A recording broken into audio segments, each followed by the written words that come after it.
Although the Sun is just one of many hundreds of billions of stars in the Milky Way galaxy alone, the Quran, not very scientifically, describes the Sun as a lamp, siraj, here circled in red, where it says in 71:16, and He, Allah, has made the moon a light therein and made the Sun a lamp. Even though not directly mentioned, there is another reference to the sun being a lamp in Quran 25:61.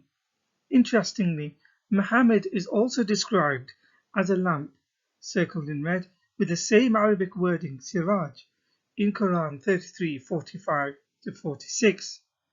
O Prophet, indeed we have sent you as a witness and a bringer of good tidings and a warner and one who invites to Allah by His permission and an illuminating lamp. The Quran in 21:33 confirms the sun has an orbit where it says, and it is He who created the night and the day and the sun and the moon, all in an orbit are swimming. But it is the planets that revolves around the sun, as this picture shows, including the Earth, for which there is no reference of it having an orbit in this verse or anywhere else in the Quran. The sun would only have an orbit in a geocentric worldview, something that the Quran proves again in 36:38, when it says, and the sun runs towards its stopping point. This was covered in the previous video, as the sun, astronomically speaking, does not have a fixed stopping point, but it would only do so in a geocentric worldview, as this next video shows.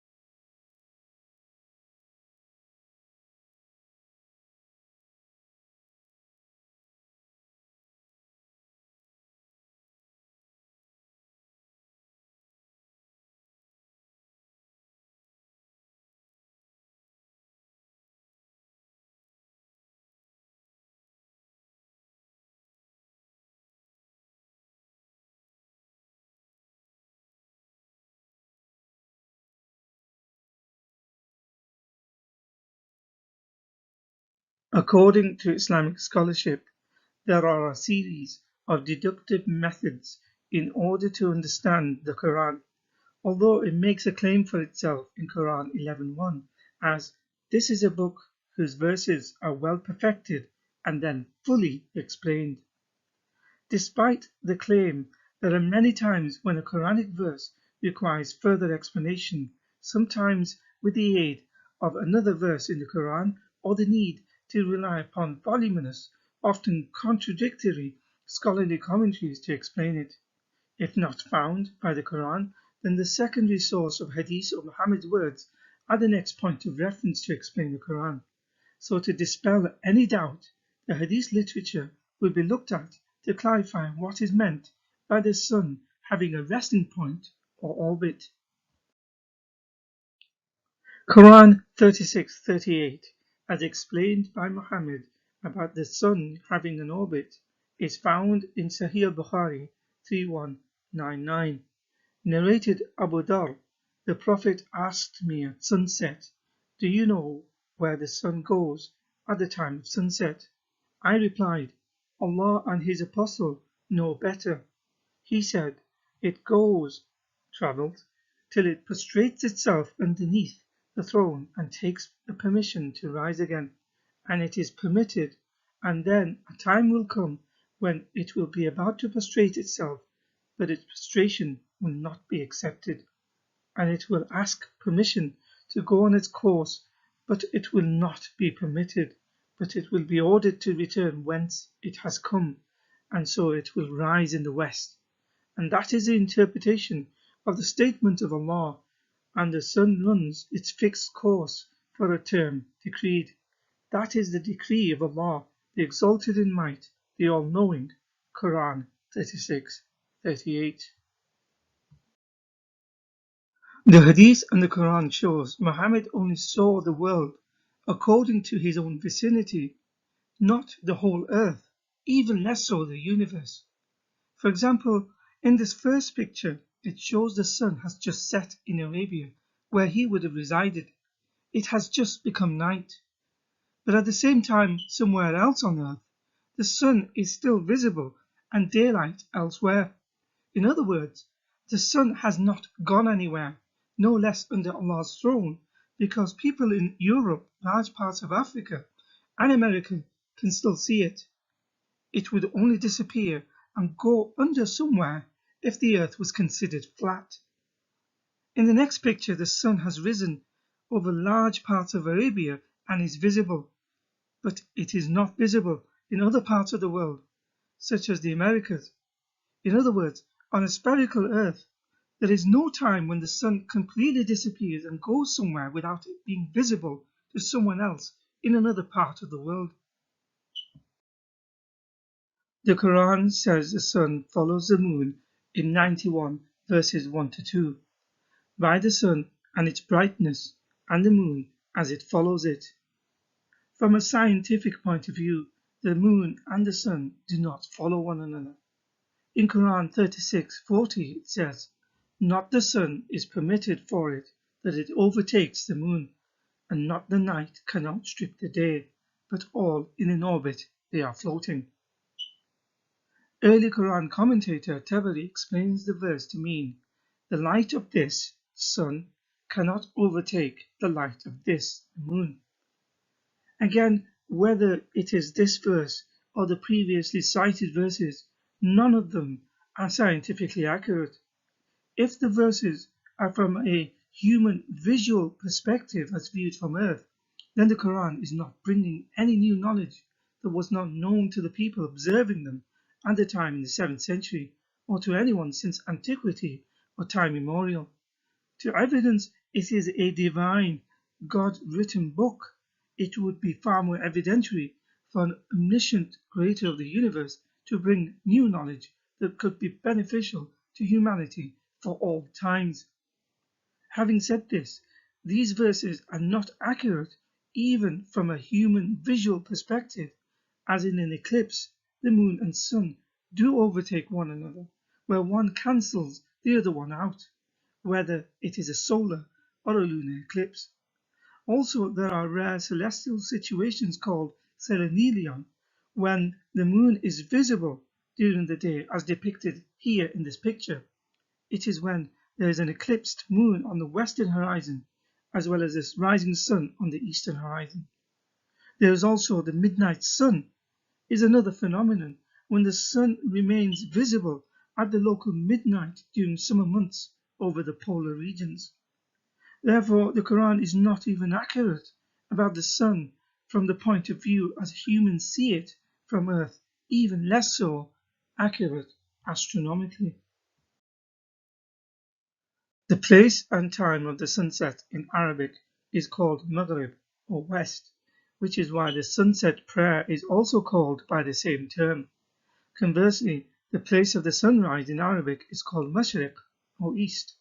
These terms come from the geographical place of West or East respectively in the context of the sun in regards to its visual reference from Earth, in that the sun seems to set to the western side of Earth and likewise rises from the eastern side. This is why the Quran in places such as 70:40 and 73:9 and other places describes Allah as the Lord of the East and the West. In reality, of course, the sun does not rise from any geographical areas of the earth, west or east. The sun only seems to rise in the east and set in the west because of Earth's rotation. If the earth was considered flat, as illustrated by this picture, it would have edges as confirmed by Quran 13:41. In this case, any person is able to travel to the western edge to find the place where the sun sets, and to the eastern edge to find the place where it rises, a topic that will be discussed in the next video. There are two wests and two easts in Quran 55:17, where it says, Lord of the two Easts and Lord of the two Wests. Ibn Kathir interprets it as meaning the sunrise of summer and winter and the sunset of summer and winter. The link is in the description.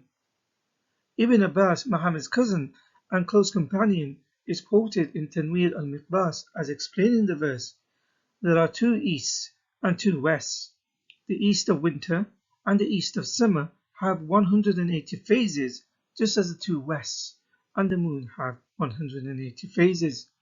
It is also said that the easts of summer and winter have 177 phases, and the wests of summer and winter, as well as the moon, have 177 phases.